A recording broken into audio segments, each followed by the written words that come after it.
이제 수술 얘기가 나왔으니까 자연스럽게 이제 지방이식과 필러에 대해서 한번 같이 이야기를 좀 해보려고 합니다. 사실은 지방이식이나 필러나 얼굴에 있던 부족한 볼륨을 채워준다는 데에서는 이제 공통점이 있는데요.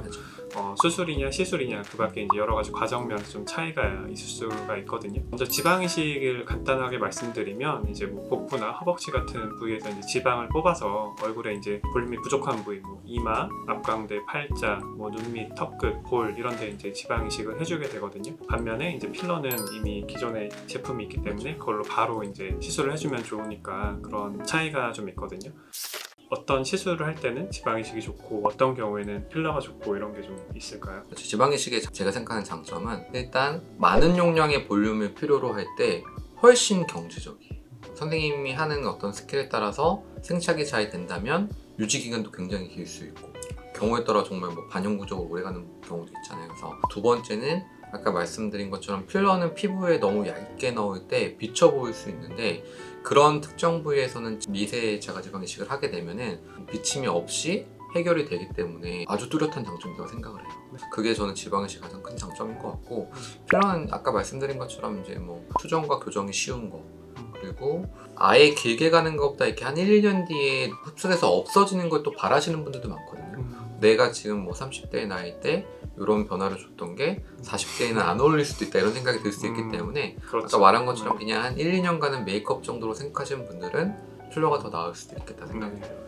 맞아요. 지방이식은 여러 부위를 한 번에 많은 볼륨을 채워줄 수가 있기 때문에 사실은 가성비라고 해야 맞아요. 될까요? 진짜 가성비가 좋죠. 좋은 편이에요. 네. 특히 이제 좀 빵빵하게 원하시는 분도 사실은 있을 많죠. 수가 있고 네네. 볼이 막 이렇게 많이 파여 있는 분들은 그런 거를 이제 필러로 채우려고 하면 이제 가격이 오히려 더 비쌀 수가 있거든요. 그런 면에서는 경제적일 수 있겠습니다. 하지만 이제 또 단점도 있는데 수술이기 때문에 어디선가 이제 지방을 뽑아야 돼요. 근데 그런 과정이 하나 추가된다는 거. 이게 물론 이제 뭐 지방을 좀 빼고 싶으신 분들은 오히려 장점이 될 수도 일석이조네요.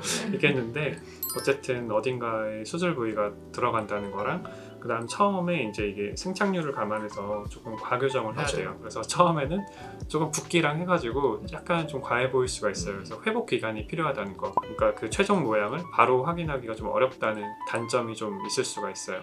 어쨌든 그래서 좀 시간이 좀 필요하다는 거. 그런 게 좀 단점이 될 수 있겠습니다.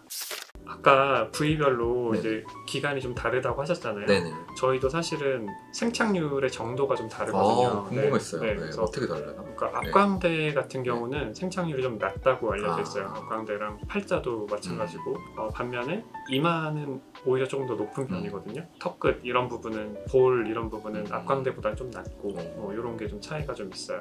이마는 아무래도 많이 움직이고 이렇게 미간이랑 이렇게 움직이면서 생착률이 떨어질 수 있다고 판단이 되면 이제 보톡스를 같이 맞기도 하고 필러 맞을 때도 이마나 이런 데 보톡스를 같이 하기도 하나요? 그러니까 저는 용량을 적게 넣으니까 특히나 그런 근육의 움직임으로 인해서 굴곡이 지는 거에 더 약하다고 보시면 돼요. 네. 아무래도 용량이 좀 더 많으면은 근육으로 누르는 게 있을 때 겉으로 보이는 굴곡짐이 덜 할 수 있거든요. 근데 이제 좀 소량으로 꺼짐만 메꾸다 보면은 근육의 움직임에 취약해요. 그래서 저는 거의 필수로 항상 말씀드려요. 그래서 시술도 근육에 보톡스를 맞으면 근육의 크기가 변하면서 이마의 꺼짐도 모양이 좀 달라지잖아요. 그렇죠. 이마나 미간 보톡스를 맞으면 원래 이마 꺼짐보다 약간 완화되거든요. 그래서 저는 필러를 할 때도 미리 좀 보톡스를 하고 보톡스로 마비된 이마의 모양 확인한 다음에 거기에 맞춰 였다 보니까 보톡스를 다시 맞아야 될 주기가 되면은 꼭 맞는 걸 추천드리고 있습니다. 가끔 이제 병원에 오시는 분들 보면은 필러를 좀 과하게 네. 막 전체적으로 채우기보다는 이렇게 앞쪽만 채워서 약간 좀 그렇게 오시는 분들이 간혹 계시더라고요. 네. 그래서 그 적은 필러여도 이렇게 잘 퍼져서 잘 분배를 해서 하면 좋은데 아무래도 필러는 이제 그 많이 할수록 이제 가격이 좀 부담이 되니까 가운데 위주로 이제 채우다 보면은 그게 조금 어색해 보일 수가 있거든요. 그래서 예를 들면 턱끝만 좀 하고 싶다. 저는 이런 경우에는 필러가 더 낫다고 보거든요. 근데 이마가 좀 볼륨이 많이 부족하고 좀 많이 누워 있는 경우에는 단독 부위여도 이마는 지방이식도 괜찮지 않나 이런 생각이 좀 들어요. 그리고 이마를 하면서 여기 관자 부위라든지 눈썹 위에 꺼진 부위도 같이 좀 채워줄 수가 있어서 그런 면에서는 지방이식이 좀 장점이 되지 않나 이런 생각이 좀 듭니다. 꺼짐이 심하거나 뭐 누움이 있거나 많은 용량 요구할 때는 저도 가성비적으로는 지방이식이 낫지 않을까. 이마는 지방이식이든 필러를 뭘 넣더라도 이 근육의 움직임이 컨트롤 안 되면 가운데로 모여요. 가운데야말로 정말 보수적으로 꺼짐만 메꿔두시하고 오히려 옆쪽의 볼륨이 조금 적절히 차는 게 나중 뒤를 봤을 때도 자연스러운 이마가 될 거예요. 그래서 말씀처럼 이제 소량으로 가운데만 원하는 분들은 진짜 비추천하거든요. 꼭 그런 분들 되게 많지 않아요? 맞아요, 네. 맞아요. 옆쪽은 괜찮고 가운데만 해달라는 분은 아마 해놓고 나면 처음엔 괜찮을 수 있어도 이제 뭐 45도 측면 이런 데서 좀 어색할 수도 있고 점점 더 가운데로 몰리는 분들이 분명 있더라고요. 보톡스를 꼭 하셔야 되지 않을까.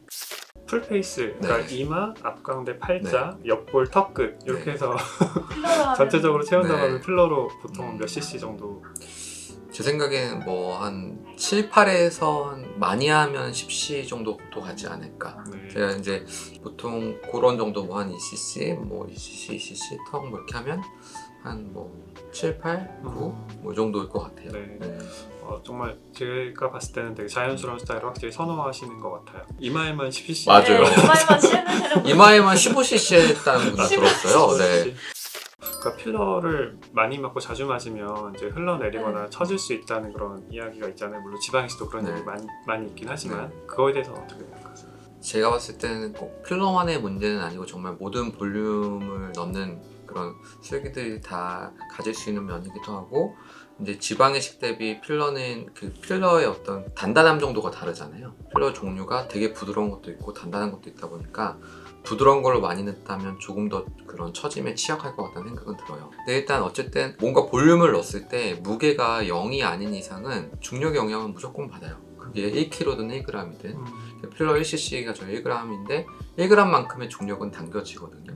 근데 이제 제가 생각할 때 얼굴에 넣는다는 게 텅 빈 공간에 물을 넣는 건 아니거든요. 뭔가 어느 부위도 뭔가 이렇게 박리가 좀 필요하거나 저항이 있는 것처럼 뭔가 그 안에가 텅 빈 공간이 아니라 어떤 이렇게 조밀하게 차려진 데를 적절히 공간을 만들고 넣는 거거든요. 그리고 필러가 물도 아니고 이제 피부와 밀착력을 갖는 겔이다 보니까 적정한 용량을 넣어줬을 때는 절대 눈에 보이는 처짐은 저는 없다고 생각해요.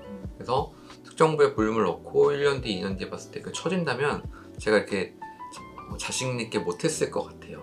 근데 이제 말씀처럼 그런 분들이 분명 있는 것 같고 그런 경우에 일단 제가 말한 것처럼 용량을 너무 많이 넣는 것 같아요. 어쨌든 1g보다 10cc를 넣어서 10g 10배의 처짐이 생길 수 있는 거니까 그래서 용량을 좀 많이 넣거나 좀 부위에 맞지 않는 너무 부드러운 필러를 넣는 경우 단단한 걸로 이제 부드럽게 넣기가 어렵다 보니까 선생님 따라서 그냥 부드러운 걸 많이 넣는 분들도 있잖아요. 그리고 깊이 조정을 잘 못했을 때 이런 경우라면은 그럴 수 있겠지만 일반적으로는 적정 용량이 된다면 저는 그렇게 생각은 안 하긴 해요. 네. 지방이식 어때요? 잘 설명해 주셔가지고 부위도 되게 중요한 것 같거든요. 그래서 예를 들면 똑같이 볼 부위를 넣는다고 해도 옆광대 아래쪽에는 조직이 좀 치밀하고 맞아요.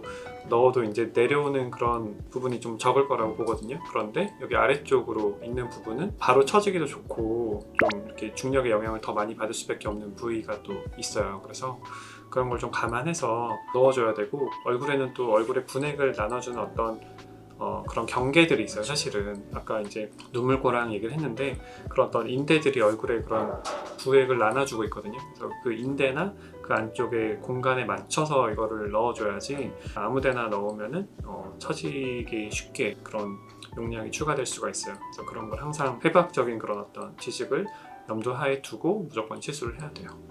그런 거를 잘 알고 하면은 처짐에 대한 걱정은 사실은 그렇게 크게 안 해도 될 것 같아요. 그런 게 있어요. 그 환자분의 어떤 요구가 있을 때 그거를 적절하게 잘 이렇게 컨트롤하고 길게 봤을 때 좋은 방향으로 잘 추천을 드리는 게 사실은 좋은 것 같아요. 제가 즐겨 잘 보고 친하니까 그랬던 채널에 초대해 주셔서 일단 너무 감사하고 저도 유튜브 채널을 하고 있어요. 그래서 피부라더라는 채널인데 PSPS와 저희 피부라더도 계속 이렇게 사랑해 주셨으면 좋겠습니다. 네. 감사합니다. 네.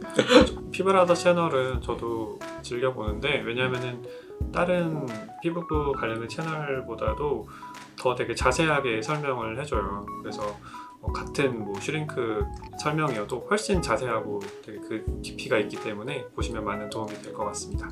네, 오늘은 이렇게 피부과 전문의 김주아 선생님과 함께 필러와 지방이식에 대해서 간단하게 알아보았습니다. 궁금하신 점 있으시면 댓글 달아주시고요. 저희도 최대한 답변을 드리겠습니다.